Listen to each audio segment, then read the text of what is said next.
রমজানের রোজা রাখা তো ফরজ। রমজানের পরে অন্য যে কোনো মাসে যদি আমি রোজা রাখতে চাই, তা আপনি কোন মাসে আমাকে রোজা রাখার নির্দেশ দেবেন? নবীজি বললেন, ইন কুনতা সাইমান বা'দা শাহরি রমাদানা, তুমি যদি রমজানের পরে অন্য কোনো মাসে রোজা রাখতে চাও, নফল রোজা রাখতে চাও, ফাসমিল মুহররম, তুমি মুহররম মাসে রোজা রাখবে। কোন মাসে? মুহররম মাসে। কেন? ফাইন্নাহু শাহরুল্লাহ, কেননা এই মাসটি হচ্ছে আল্লাহ তাআলার মাস। ফিহি ইয়াউমুন তাবা ফিহি আলা কওমিন, নবীজি বলেন এই মাসের ভেতরে এমন একটি দিন রয়েছে, এই মাসের ভেতরে এমন একটি গুরুত্বপূর্ণ দিন রয়েছে, যেই দিনের ভেতরে আল্লাহ তাআলা অসংখ্য মানুষের তওবা কবুল করেছেন। সুবহানাল্লাহ। আলহামদুলিল্লাহি নাহমাদুহু ওয়া নাস্তাঈনুহু ওয়া নাস্তাগফিরুহু ওয়া নু'মিনু বিহি ওয়া নাতাওয়াক্কালু আলাইহি ওয়া নাউযু বিল্লাহি মিন শুরুরি আনফুসিনা ومن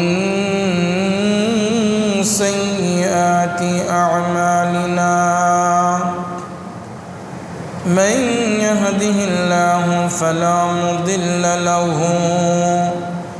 ومن يضلله فلا هادي له ونشهد أن لا إله إلا الله وحده لا شريك له ونشهد أن محمدًا عبده ورسوله أرسله بالحق بشيرا ونذيرا وداعيا إلى الله بإذنه وسراجا منيرا أما بعد فأعوذ بالله من الشيطان الرجيم بسم الله الرحمن الرحيم إن عدة الشهور عند الله 12 شهرا في كتاب الله يوم خلق السماوات والأرض منها 4 حرم ذلك الدين القيم فلا تظلموا فيهن أنفسكم وقال النبي صلى الله عليه وسلم أفضل الصيام بعد رمضان شهر الله المحرم وأفضل الصلاة بعد الفريضة صلاة الليل أو كما قال عليه الصلاة والسلام وقال تعالى في شان حبيبه ومحبوبه إن الله وملائكته يصلون على النبي يا أيها الذين آمنوا صلوا عليه وسلموا تسليما درود شريف پڑھ کر اللهم صل على محمد وعلى آل محمد كما صليت على إبراهيم وعلى آل إبراهيم إنك حميد مجيد اللهم بارك على محمد وعلى آل محمد كما باركت على إبراهيم وعلى آل إبراهيم إنك حميد مجيد আলহামদুলিল্লাহ সমস্ত প্রশংসা সেই মহান আল্লাহ সুবহানাহু ওয়া তাআলার আলিশান দরবারে যে মহান রব্বুল আলামিন পবিত্র জিলহজ মাসের শেষ জুমায় পবিত্রতা অর্জন করে মসজিদে এসে কোরআন এবং হাদিস থেকে আলোচনা করার এবং শোনার তৌফিক দান করলেন সেজন্য মুনিবের দরবারে শুকরিয়া জ্ঞাপন করি। সকলেই বলি আলহামদুলিল্লাহ। মুআজ্জাজ সাজিরিন, আজকে পবিত্র জিলহজ মাসের 28 তারিখ, আর 1-2 দিন পরেই মুহররম মাস শুরু হবে। হিজরি সনের প্রথম মাস হচ্ছে মুহররম মাস। মুহররম শব্দের 2টি অর্থ, একটি অর্থ হচ্ছে নিষিদ্ধ, আরেকটি অর্থ হচ্ছে সম্মানিত, মর্যাদা সম্পন্ন। হিজরি সনের প্রথম মাস হিসাবে মুহররমের গুরুত্ব তাৎপর্য অনেক বেশি। নবীজি সাল্লাল্লাহু আলাইহি ওয়াসাল্লাম মক্কা থেকে মদিনায় হিজরত করেছিলেন। এই হিজরতের ঘটনাকে স্মরণীয় করে রাখার জন্য পরবর্তীতে হিজরি সনের পরিবর্তন করা হয়। নবীজি সাল্লাল্লাহু আলাইহি ওয়াসাল্লাম তিনি যে মক্কা থেকে মদিনায় হিজরত করেছিলেন, এটি ইসলামের ইতিহাসে যুগান্তকারী একটি ঘটনা। মক্কার কাফের মুশরিক বেঈমান পৌত্তলিকদের নির্যাতন নিপীড়ন, তাদের জুলুম সহ্য করতে না পেরে, তাদের জুলুম অত্যাচারে অতিষ্ঠ হয়ে নবীজি আল্লাহ তাআলার নির্দেশে মক্কা থেকে মদিনায় হিজরত করেন। হিজরতের পর থেকেই ইসলামের ইতিহাস এবং নবীজি সাল্লাল্লাহু আলাইহি ওয়াসাল্লামের জীবনের যে মোড় সেটা পাল্টিয়ে যায়, পরিবর্তন হয়ে যায়। হিজরতের ফলে মক্কায় যেখানে ইসলাম উপেক্ষিত ছিল, সেখানে মদিনায় গিয়ে ইসলাম একটি বিজয়ী এবং আদর্শ ধর্ম হিসাবে প্রতিষ্ঠা লাভ করে। নবীজি যেখানে মক্কায় শুধুমাত্র একজন ধর্ম প্রচারক ছিলেন, তিনি সেই হিসাবেই পরিচিত ছিলেন। কিন্তু তিনি যখন মদিনায় গেলেন, মদিনায় গিয়ে তিনি একজন সফল রাষ্ট্রনায়ক, সুদক্ষ সেনাপতি এবং আদর্শ সমাজ সংস্কারক হিসাবে তিনি আবির্ভূত হলেন। নবীজি সাল্লাল্লাহু আলাইহি ওয়াসাল্লাম যখন মদিনায় গেলেন, মক্কায় যেখানে ঈমানদাররা সংখ্যালঘু ছিলেন, মদিনায় গিয়ে সেখানে মুসলমানরা সংখ্যাগরিষ্ঠতা লাভ করলেন। মক্কায় যেখানে তেনারা অসম্মানিত ছিলেন, তাদের কোনো মর্যাদা ছিল না, তাদেরকে সবসময় লাঞ্ছনার শিকার হতে হতো, কিন্তু মদিনায় গিয়ে মুসলমানরা, ঈমানদাররা সম্মানিত হলেন, মর্যাদা সম্পূর্ণ হলেন।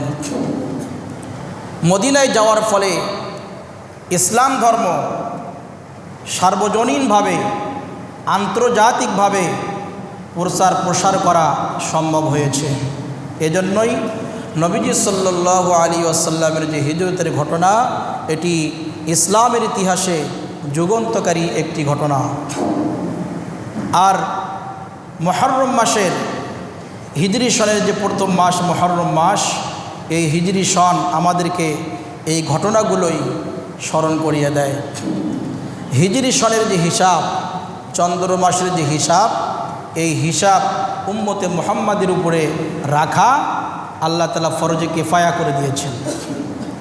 চন্দ্র মাসের হিসাব রাখা উম্মতে মুহাম্মাদের উপরে ফরজে কিফায়া। কেন? চন্দ্র মাসের হিসাব যদি আমরা সঠিকভাবে না রাখতে পারি, আমাদের রোজা কবুল হবে না, আমাদের হজ কবুল হবে না, আমাদের কুরবানি কবুল হবে না। আমরা যদি একদিন মিস করে ফেলি, একদিন আগে চাঁদ উঠেছিল কিন্তু আমরা গুরুত্ব দিলাম না, চাঁদ দেখলাম না, দ্বিতীয় দিন দেখলাম, দ্বিতীয় দিন থেকে রোজা শুরু করলাম, একটি রোজা বাদ গেল।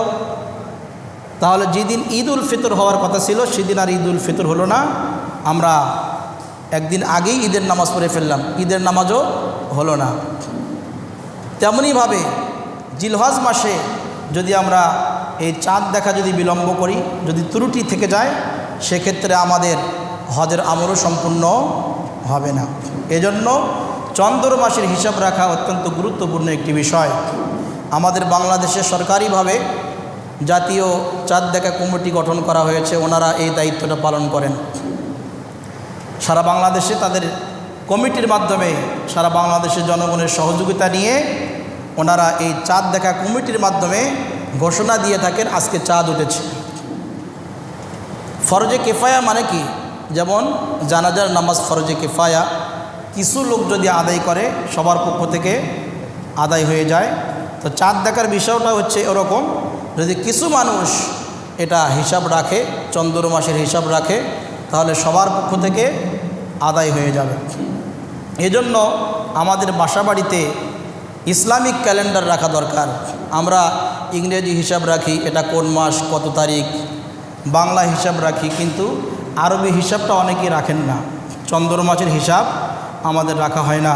যে ক্যালেন্ডারের ভিতরে ইংরেজি, বাংলা এবং আরবি সবগুলো হিসেবেই থাকবে, এরকম একটা ভালো ক্যালেন্ডার বাসায় রাখবেন। এর সাথে আরেকটি ক্যালেন্ডার রাখবেন, সেটি হচ্ছে নামাজের স্থায়ী সময়সূচি। আপনার কয়টায় সূর্য উঠল, কয়টায় সূর্য অস্ত যায়, সুবহে সাদেক কয়টা পর্যন্ত, ইশরাকের সময় কটা থেকে শুরু হবে, এই যে সময়গুলো, এগুলো যদি আপনি বের করতে চান, আমল সঠিকভাবে করতে চান, অবশ্যই আপনাকে একটা নামাজের স্থায়ী ক্যালেন্ডার আপনার বাসায় রেখে দিতে হবে। ওই ক্যালেন্ডার দেখে দেখে আপনি সময়সূচি দেখে দেখে আমল করবেন। পরবর্তী ইনশাআল্লাহ তাহলে দুইটি ক্যালেন্ডার, একটি ইসলামিক ক্যালেন্ডার যেখানে চন্দ্র মাসের হিসাব থাকবে, আরেকটি স্থায়ী নামাজের সময়সূচির ক্যালেন্ডার। এটি যদি আমরা রাখি আমাদের জন্য আমল করা সহজ হবে। এটি আমাদের জন্য ফরজে কিফায়া, দায়িত্ব। আল্লাহ তাআলা আমাদেরকে তৌফিক দান করেন। আমি বলতেছিলাম মুহররম শব্দের অর্থ হচ্ছে দুইটি। একটি অর্থ নিষিদ্ধ। ইসলামের পূর্বযুগ থেকেই নবীজি সাল্লাল্লাহু আলাইহি ওয়াসাল্লাম পৃথিবীতে আসার পূর্বে থেকেই এই মুহররম মাস সহ 4টি মাসে জিলহজ, জিলকদ, মুহররম এবং রজব, এই 4টি মাসে যুদ্ধ বিগ্রহ, হানাহানি, মারামারি, কাটাকাটি এগুলো নিষিদ্ধ ছিল। এই 4টি মাসকে তারা সম্মান দিত, ইজ্জত করত। এই 4টি মাসের সম্মানে কোনো ঝগড়া বিবাদ, মারামারি, কাটাকাটি এগুলো তারা বন্ধ রাখত। ইসলামের প্রাথমিক যুগেও এই নিয়মটা চালু ছিল, নিষিদ্ধ ছিল। কিন্তু পরবর্তীতে ইহুদিরা, কাফের বেঈমানরা তারা বাড়াবাড়ি করলো, সীমালঙ্ঘন করলো। তারা এই নিয়ম আর মানল না, এটাকে ভঙ্গ করে ফেলল। তখন আল্লাহ তাআলা মুসলমানদেরকে অর্ডার করলেন, অকাতিলুল মুশরিকিনা কাফাতান কামা ইউকাতিলুনাকুম কাফা, তোমরা মুশরিকদের বিরুদ্ধে সমবেতভাবে যুদ্ধ করো, জিহাদ করো, যেমনইভাবে তোমাদের সঙ্গে তারা সমবেতভাবে যুদ্ধ করে, লড়াই করে। ওয়ালামু আন্নাল্লাহা মাআল মুত্তাকিন, আর জেনে রাখো মুত্তাকিদের সঙ্গে আল্লাহ তাআলা রয়েছেন। সুবহানাল্লাহ। এই যে 4টি মাসে যুদ্ধ বিগ্রহ নিষিদ্ধ ছিল, এটি হচ্ছে মুহররমের প্রথম অর্থ, নিষিদ্ধের তাৎপর্য। মুহররম শব্দের আরেকটি অর্থ হচ্ছে সম্মানিত। এই অর্থটি এখনও বলবৎ রয়েছে, বহাল রয়েছে। আল্লাহ তাআলা কোরআনে কারীমের সূরা তাওবার 36 নম্বর আয়াতের ভেতরে বলেন, ইন্না ইদ্দাতাশ শুহুরি ইনদাল্লাহি 12 শাহরান ফি কিতাবিল্লাহ في كتاب الله يوم خلق السماوات والأرض منها أربعة حرم নিশ্চয়ই আল্লাহ তাআলার নিকটে আল্লাহর বিধানে গণনার মাস হিসাবে আসমান এবং জমিন সৃষ্টির লগ্ন থেকেই শুরু থেকেই আসমান এবং জমিন সৃষ্টির দিন থেকেই গণনার মাস হচ্ছে আল্লাহ তাআলার নিকট 12টি। মিনহা আরবাআতুন হুরুম, এই 12টি মাসের ভেতর থেকে 4টি মাস বিশেষ সম্মানিত। আরবাআতুন হুরুম, বিশেষ সম্মানিত। কোরআনের ভেতরে আল্লাহ তাআলা বললেন মুহররম শব্দের অর্থ কি? সম্মানিত। এই অর্থটি কিয়ামত পর্যন্ত বলবৎ থাকবে। সুবহানাল্লাহ। যালিকা দ্বীনুল কাইয়্যিম, এটি হচ্ছে সুপ্রতিষ্ঠিত দিন। ফালা তাযলিমু ফীহিন্না আনফুসাকুম, সুতরাং তোমরা এই 4টি মাসের ভেতরে নিজেদের উপরে জুলুম করো না, অত্যাচার করো না। এর অর্থ কি? এর অর্থ হচ্ছে এই 4টি মাসকে সম্মান দাও, আদব রক্ষা করো, মারামারি কাটাকাটি করো না, অহেতুক কাজে সময় ব্যয় করো না, বেশি বেশি করে নেক আমল করো, আল্লাহর হুকুমগুলো পালন করো, বেশি বেশি করে ভালো কাজ করো, তাহলে এই 4টি মাসকে সম্মান দেওয়া হবে, ইজ্জত দেওয়া হবে, নিজের উপরে জুলুম করা হবে না। ইমাম জাসসাস রহমতুল্লাহি আলাই আহকামুল কোরআন গ্রন্থের ভিতরে উল্লেখ করেছেন এই 4টি মাসের বিশেষ বৈশিষ্ট্য রয়েছে। এই 4টি মাসে যারা বেশি বেশি করে নেক আমল করবে আল্লাহ তাআলা অন্য অন্য মাসে তাদেরকে নেক আমল করার তৌফিক দান করে দেবেন। সুবহানাল্লাহ। এই 4টি মাসে যারা গুনাহ বেশি বেশি করে করবে, পাপের কাজ করবে, অন্য মাসেও সে বেশি বেশি করে পাপ করবে, সেই প্রভাব তার জীবনের ভেতরে পড়ে যাবে। এজন্য এই 4টি মাসকে সম্মান দিয়ে জিলকদ, জিলহাজ, মুহররম এবং রজব, এই 4টি মাসে বেশি বেশি করে নেক আমল করার আমাদেরকে চেষ্টা করতে হবে। আল্লাহ তাআলা আমাদেরকে তৌফিক দান করেন। মুহররম মাসের আমল কি? মুহররম মাসের প্রথম আমল হচ্ছে নফল রোজা রাখা। দ্বিতীয় আমল হচ্ছে বেশি বেশি করে তওবা ইস্তিগফার করা। নবীজি সাল্লাল্লাহু আলাইহি ওয়াসাল্লাম মুসলিম শরীফের হাদিসের ভিতরে বলেছেন, আফদালুস সিয়ামি বা'দা রমাদানা শাহরুল্লাহিল মুহররম ওয়া আফদালুস সালাতি বা'দাল ফরিদাতি সালাতুল লাইলি। নবীজি বলেন রমজানের রোজার পরে সবচেয়ে বেশি ফজিলতপূর্ণ রোজা হচ্ছে, শ্রেষ্ঠ রোজা হচ্ছে আল্লাহর মাস মুহররম মাসের রোজা। সুবহানাল্লাহ। ফরজ নামাজের পরে সবচেয়ে ফজিলতপূর্ণ নামাজ সালাতুল লাইল, রাত্রিবেলার নামাজ, অর্থাৎ তাহাজ্জুদের নামাজ। সুবহানাল্লাহ। এই হাদিস থেকে মুহররম মাসে 2টি আমল পাওয়া গেল। একটি আমল হচ্ছে নফল রোজা বেশি বেশি করে রাখা, আর রাত্রিবেলায় কি করা? তাহাজ্জুদের নামাজ বেশি বেশি করে আদায় করা। নবীজিকে এক ব্যক্তি বললেন, ইয়া রাসূলুল্লাহ আইয়ু শাহরিন তা'মুরুনি আন আসুমা বা'দা রমাদানা। ওই ব্যক্তি জিজ্ঞাসা করলেন, ইয়া রাসূলুল্লাহ রমজানের পরে আপনি আমাকে কোন মাসে রোজা রাখার নির্দেশ দেবেন? রমজানের রোজা রাখা তো ফরজ, রমজানের পরে অন্য যে কোনো মাসে যদি আমি রোজা রাখতে চাই তা আপনি কোন মাসে আমাকে রোজা রাখার নির্দেশ দেবেন? নবীজি বললেন, ইন কুনতা সাইমান বা'দা শাহরি রমাদানা, তুমি যদি রমজানের পরে অন্য কোনো মাসে রোজা রাখতে চাও, নফল রোজা রাখতে চাও, ফাসুমিল মুহররম, তুমি মুহররম মাসে রোজা রাখবে। কোন মাসে? মুহররম মাসে। কেন? ফাইন্নাহু শাহরুল্লাহ, কেননা এই মাসটি হচ্ছে আল্লাহ তাআলার মাস। ফিহি ইয়াউমুন তাবা ফিহি আলা কওমিন, নবীজি বলেন এই মাসের ভেতরে এমন একটি দিন রয়েছে, এই মাসের ভেতরে এমন একটি গুরুত্বপূর্ণ দিন রয়েছে যেই দিনের ভেতরে আল্লাহ তাআলা অসংখ্য মানুষের তওবা কবুল করেছেন। সুবহানাল্লাহ। অসংখ্য মানুষকে আল্লাহ তাআলা মাফ করে দিয়েছেন। ওয়ায়াতুবু ফিহি আলা কওমিন আখারিন, নবীজি বলেন এই মাসের ভেতরে এমন একটি দিন রয়েছে যেই দিনে কিয়ামত পর্যন্ত অসংখ্য মানুষকে আল্লাহ তাআলা মাফ করে দিবেন। সুবহানাল্লাহ। অসংখ্য মানুষের তওবা আল্লাহ তাআলা কবুল করবেন। এই হাদিসগুলো থেকে আমরা মুহররম মাসের প্রথম 2টি আমল পাই। সেটি হচ্ছে 1 নাম্বার নফল রোজা রাখা, 2 নাম্বার বেশি বেশি করে তওবা ইস্তেগফার করা। নফল রোজা আমরা কোন কোন দিনে রাখতে পারি?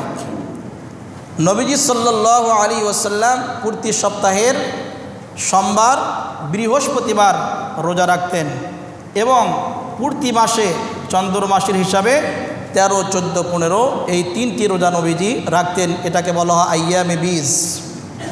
এটাকে কি বলা হয়?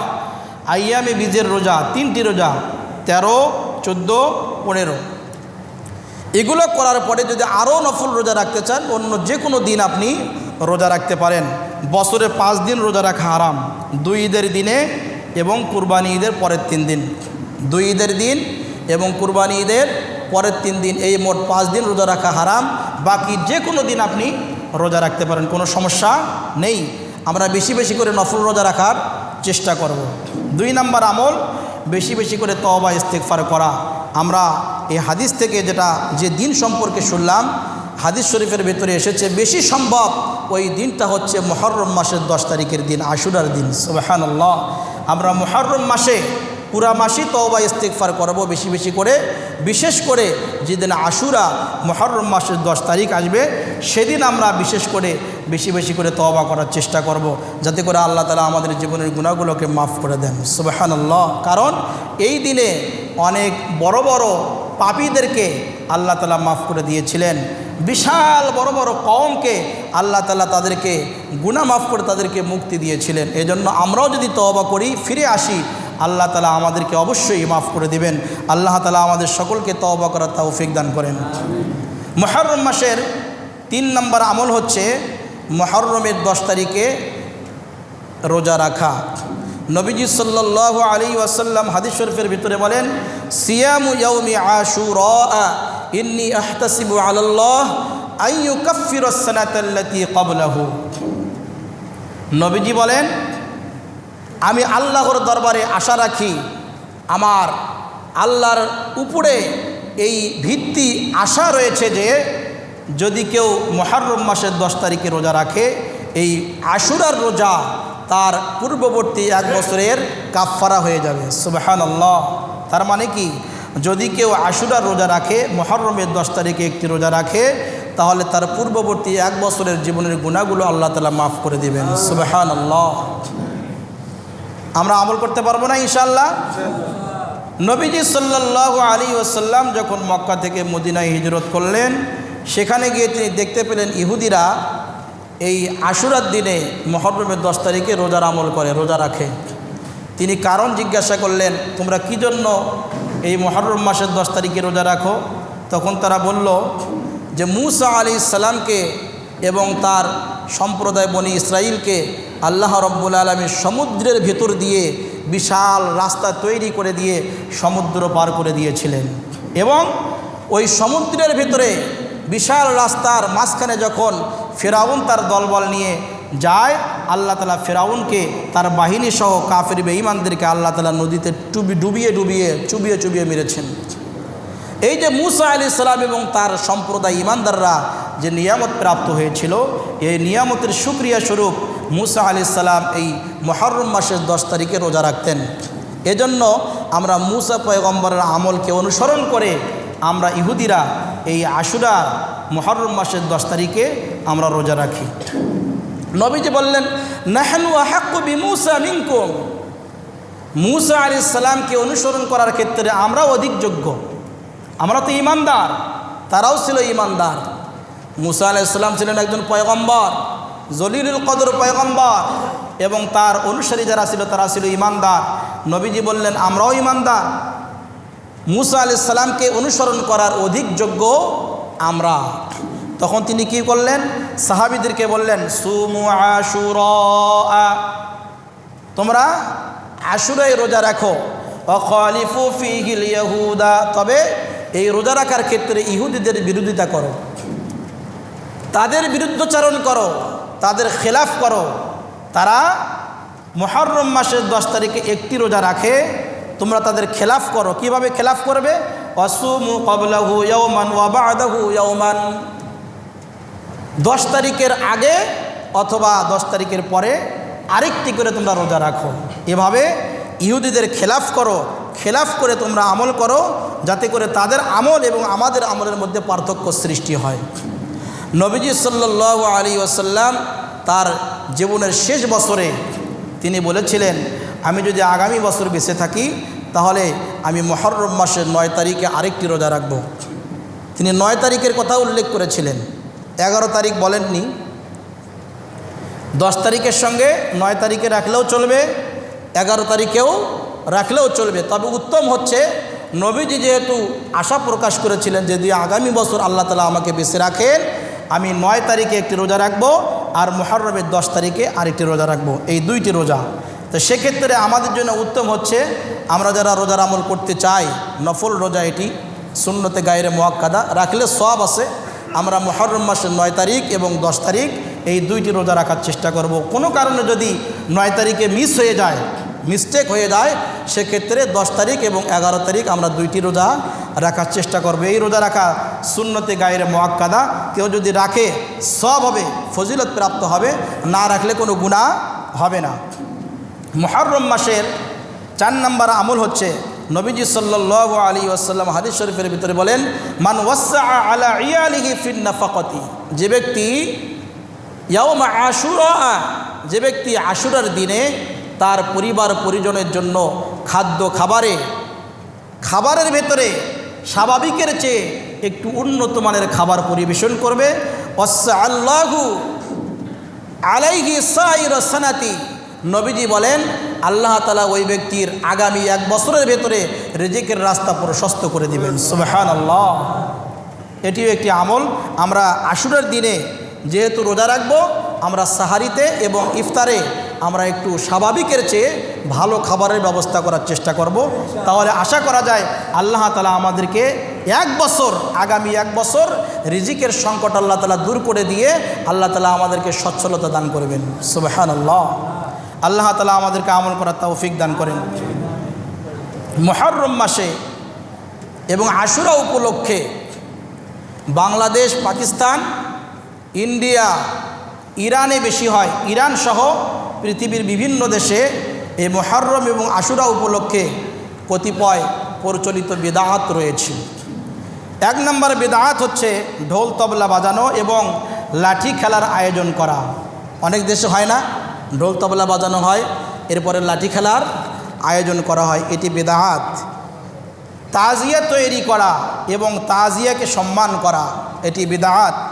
তাজিয়া মিছিল বের করা, অনেকে দেখবেন যে তাজিয়া তৈরি করে সেটাকে ঘরের ভিতরে নিয়ে মিছিল করে, এটি বিদআত। মুহররমের 10 তারিখে কালো জামা কাপড় পরিধান করা এবং কালো পতাকা নিয়ে মিছিল বের করা, এটিও কি সুস্পষ্ট বিদআত। আরেকটি বিদআত হচ্ছে মুহররমের প্রথম 10 দিন গোশত মাছ না খাওয়া। অনেক পরিবারের মধ্যে দেখবেন এই আমলটি রয়েছে যে মুহররম মাস যেহেতু শুরু হয়েছে, 1 তারিখ থেকে 10 তারিখ পর্যন্ত গোশত মাছ খাওয়া যাবে না। কেন? এই দিনে তো আশুরার দিনে তো হুসাইন রাদিয়াল্লাহু তাআলা আনহু শহীদ হয়েছেন, এজন্য তার সম্মানে আমরা গোশত মাছ খাবো না। এটিও কিন্তু সুস্পষ্ট বিদআত, এরকম কোনো নিয়ম ইসলামে নেই। এরপর আরেকটি বিদআত হচ্ছে মুহররমের প্রথম 10 দিন মাটিতে ঘুমানো। তারা খাটের উপরে চৌকিতে ঘুমায় না, বরং মাটির ভেতরে ঘুমায়। মুহররম উপলক্ষে কাওয়ালি, জারি বা মুরসিয়া গাওয়ার আসর বানানো, এই যে অনুষ্ঠানগুলো করা হয়, এগুলো সম্পূর্ণ সুস্পষ্ট বিদআত এবং গৃহীত কাজ। শোক দিবস পালন করা, এটিও বিদআত। আমরাও কিন্তু অনেকে শোক দিবস পালন করি না। সবচেয়ে সুস্পষ্ট সত্য কথা হচ্ছে শোক দিবস পালন করা, মৃত্যু দিবস পালন করা, জন্ম দিবস পালন করা, এগুলো সুস্পষ্ট বিদআত। আপনারা মনে করবেন যে হুজুর আমরা তো বাৎসরিক মা বাবা মারা গিয়েছে, দাদা দাদি দুনিয়া থেকে বিদায় নিয়েছে, বছরে একবার দাওয়াত করে খাওয়াই, তা আপনি তো খাওয়াটা উঠিয়ে দিলেন, আপনারই খাওয়া বন্ধ হলো। খাওয়ানো নিষেধ না। নবীজি সাল্লাল্লাহু আলাইহি ওয়াসাল্লাম হাদিস শরীফের ভিতরে বলেছেন, খায়রুল ইসলামি আইয়ুল ইসলামি খৈরুন, নবীজিকে জিজ্ঞাসা করা হলো ইসলামের মধ্যে উত্তম আমল কোনটি? নবীজি বললেন তুতঈমুত তুআম ওয়া তাকরাউস সালামা আলা মান আরাফতা ওয়া মান লাম তারিফ, মুত্তাফাকুন আলাইহি। মুসলিম শরীফ এবং বুখারী শরীফের হাদিস। নবীজি বললেন অন্যকে খানা খাওয়ানো এবং পরিচিত অপরিচিত সকল মুসলমানদেরকে সালাম প্রদান করা, এটি হচ্ছে ইসলামের ভেতরে মুসলমানদের সর্বশ্রেষ্ঠ আমল। সুবহানাল্লাহ। 1 নম্বর আমল কি? অন্যকে খানা খাওয়ানো। আপনি হুজুরকে বা হাফেজ সাহেব আলেম সাহেবকে খাওয়াবেন, এটা অনেক সওয়াবের কাজ। একটা মানুষকে দাওয়াত দিয়ে খাওয়াবেন, একটা গরিব মানুষকে খাওয়াবেন, আত্মীয় স্বজনকে খাওয়াবেন, মেহমানদারি করাবেন, এটা অনেক ফজিলতের বিষয়। কিন্তু আপনি দিন তারিখ ঠিক করে খাওয়াতে পারেন না। আপনার বাবা মারা গিয়েছে, আপনি 3 দিনের দিন একটা অনুষ্ঠান করলেন, 3 দিনেই করতে হবে আপনাকে, নির্ধারণ করলেন। 7 দিনের মাথায় করলেন, 10 দিনের মাথায় করলেন, 40 দিনের মাথায় করলেন। এই যে দিন তারিখ ঠিক করে আপনি একটি অনুষ্ঠান করলেন, খাওয়ালেন, এটি হচ্ছে বিদআত। দিন তারিখ ঠিক করা যাবে না, যে কোনো দিন আপনি খাওয়াতে পারেন। আপনি বছরে একবার কেন হুজুরকে খাওয়াবেন? শুধু আপনি বছরে 10 বার খাওয়াতে পারেন না? 12 মাসে 12 বার খাওয়াতে পারেন না? মাসে 2 বার খাওয়াতে পারেন না? দিন তারিখ নির্ধারণ করে প্রতি বছরে বা প্রতি মাসে আপনাকে ওই একই দিনে খাওয়াতে হবে, একই দিনে দোয়া করে নিতে হবে, এটি বিদআত, এটি নিষেধ। কথা বুঝতে পারছি? জন্মদিবস পালন করা আমরা যেভাবে পালন করি এটা বিদআত। জন্মদিনে যে ব্যক্তির জন্মদিন সে ব্যক্তি রোজার আমল করবে। কি করবে? রোজার আমল করবে। নবীজি জন্মদিনে কি করতেন? সোমবারের দিনে রোজা রাখতেন। রোজার আমল করব। এরপরে আমরা কি করি? শোক দিবস পালন করি, যে অমুকে মারা গিয়েছে, একটু শোক প্রকাশ করলাম।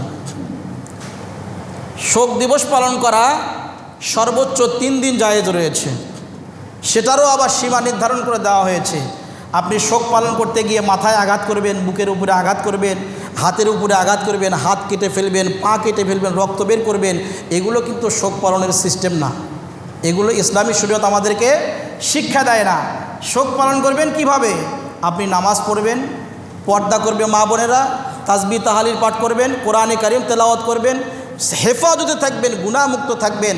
আর ওই ব্যক্তির জন্য দোয়া করবেন যে আল্লাহ আমার বাবাকে মাফ করে দাও, আমার মাকে মাফ করে দাও। এভাবে নিজেকে শোক প্রকাশ করা, নিজের কষ্টগুলোকে আল্লাহর কাছে জাহের করা। আমার মা দুনিয়া থেকে চলে গিয়েছে, আমার বাবা দুনিয়া থেকে চলে গিয়েছে, আল্লাহ তার আমল নামায়, তার কবরে আমার এই নেক আমলের সওয়াবগুলো পৌঁছিয়ে দাও। সুবহানাল্লাহ। একজন নেক সন্তান তার মা বাবার জন্য বেশি বেশি করে দোয়া করবে। আরে হুজুর তো দাওয়াত দিলেন, এটা ভাড়া করা দোয়া, উনি দোয়া করলেন, এরপরে খাওয়া দাওয়া করে চলে আসলেন। দোয়া কবুল হতেও পারে, নাও হতে পারে। কিন্তু আপনি সন্তান, আপনি নেককার সন্তান, আপনি যখন 5 ওয়াক্ত নামাজ আদায় করে যখন বলবেন রব্বির হামহুমা কামা রব্বায়ানি সগীরা, আমার মা বাবাকে মাফ করে দাও, তাদের উপরে রহম করো, আল্লাহ তাআলার হাবিব বলেন সাথে সাথে ওই দোয়া আসমানে কবুল হয়ে যায়। সুবহানাল্লাহ। আপনি নেককার সন্তান, আপনি দোয়া করবেন। এটি হচ্ছে শোক দিবস পালন করার সিস্টেম। আর আমরা যেভাবে করি, কালো পতাকা মিছিল বের করি, এটি ইসলামিক সিস্টেম না। তবে হ্যাঁ, নবীজি সাল্লাল্লাহু আলাইহি ওয়াসাল্লাম দুনিয়া থেকে যাওয়ার প্রায় 50 বছর পরে, কত বছর পর? 50 বছর পরে 61 হিজরিতে মুহররম মাসের 10 তারিখে কারবালার ময়দানে হুসাইন রাদিয়াল্লাহু তাআলা আনহু মর্মান্তিকভাবে শহীদ হয়েছিলেন, সপরিবারে শহীদ হয়েছিলেন। এটি ওনার জন্য একটা উঁচু মাকামের বিষয়, অনেক মর্যাদা ফজিলতের বিষয়। আল্লাহ তাআলা ওনাকে জান্নাতের ভেতরে শহীদের সর্বোচ্চ মর্যাদা দান করবেন। সুবহানাল্লাহ। এটি অনেক আনন্দের বিষয় ওনার জন্য, আর মুসলিম উম্মার জন্য অনেক মুসিবতের বিষয়, ইমতিহান, পরীক্ষার বিষয়। এটা আমাদের জন্য দুঃখ, আমরা ভুলতে চাইলেও ওই ঘটনা আমরা ভুলতে পারি না। এতই হৃদয় বিদারক একটি ঘটনা সেখানে সংঘটিত হয়েছিল। তবে হ্যাঁ, সেই শোক পালন করতে গিয়ে ইসলামী শরীয়তের বিরোধিতা করা, ইসলামী শরীয়তের খেলাফ করা যাবে না। আমরা যে সিস্টেমে করি, শরীর থেকে রক্ত বের করি, কালো পতাকা মিছিল বের করি, এই যে রং তামাশা করি, এগুলো সম্পূর্ণ বিদআত, এগুলো শোক দিবস পালন করার সিস্টেম না। হ্যাঁ, আমাদের একটা মুসিবত এসেছে, আপনার মা বাবা মারা গিয়েছে, আপনার ভাই মারা গিয়েছে, একটা মুসিবত। এটা আপনার জন্য আমার জন্য একটা পরীক্ষা। এই মুসিবতের সময়, এই পরীক্ষার সময় আমাদের করণীয় কি? নবীজি সাল্লাল্লাহু আলাইহি ওয়াসাল্লাম হাদিসের মাধ্যমে আমাদেরকে জানিয়ে দিয়েছেন, যখন মুসিবত আসবে সবর করবে, ধৈর্য ধারণ করবে, ইন্না লিল্লাহি ওয়া ইন্না ইলাইহি রাজিউন পাঠ করবে, আর আল্লাহ তাআলার নিকটে সওয়াবের আশা করবে। কেন? মুসিবতের সওয়াবের আশা করবে। তুমি মুসিবত দিয়েছো, এটার বিনিময়ে আমাকে সওয়াব দাও। সুবহানাল্লাহ, কত সুন্দর সিস্টেম। মুসলিম শরীফের হাদিসের ভেতরে এসেছে, নবীজি সাল্লাল্লাহু আলাইহি ওয়াসাল্লাম বলেছেন, ইন্না লিল্লাহি ওয়া ইন্না ইলাইহি রাজিউন, আল্লাহুম্মা আজুরনি ফি মুসিবাতি ওয়া আখলিফলি খায়রাম মিনহা। আমরা অবশ্যই আল্লাহর জন্য আর আমাদের সকলকে আল্লাহর দিকেই ফিরে যেতে হবে। আল্লাহুম্মা আজুরনি ফি মুসিবাতি, হে আল্লাহ আপনি আমাকে মুসিবতের সওয়াব দান করুন। ওয়া আখলিফলি খায়রাম মিনহা, আর আমাকে, আমি যা হারিয়েছি, আমার বাবাকে হারিয়েছি, আমার মাকে হারিয়েছি, আমি হোসাইন রাদিয়াল্লাহু তাআলা আনহুকে সপরিবারে হারিয়েছি, অসংখ্য সাহাবায়ে কেরাম দ্বীনের জন্য শহীদ হয়েছেন, মুসলমানরা শহীদ হচ্ছেন, অনেককে আমি হারিয়ে ফেলেছি। এই যে আমার ক্ষতি হলো, এই ক্ষতির বিনিময়ে আমাকে আপনি উত্তম কিছু দান করুন। সুবহানাল্লাহ, এই দোয়া নবীজি শিক্ষা দিয়েছেন।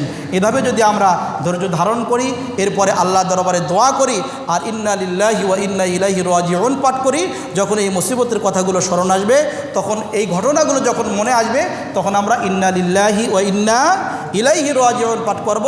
আল্লাহুম্মা আজুরনি ফি মুসিবাতি ওয়া আখলিফলি খায়রাম মিনহা, এই দোয়াটি পাঠ করার চেষ্টা করব। এটি হচ্ছে শোক পালন করার সিস্টেম, পদ্ধতি।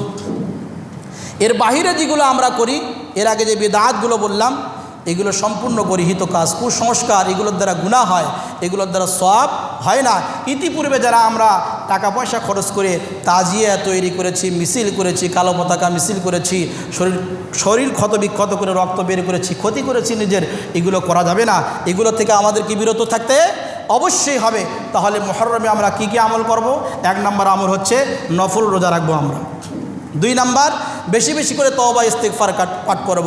3 নম্বর কি? আমরা মুহররম মাসের 10 তারিখে রোজা রাখবো, তার সাথে 9 তারিখে অথবা 11 তারিখে আরেকটি রোজা মিল করে রাখবো, 2টি রোজা রাখবো। আর 4 নম্বর আমল হচ্ছে মুহররম মাসের 10 তারিখে আশুরার দিনে পরিবারের জন্য ভালো খাবারের ব্যবস্থা করব। আল্লাহ তাআলা আমাদের সকলকে বুঝে এবং শুনে সহিভাবে আমল করার তৌফিক দান করেন। আমিন।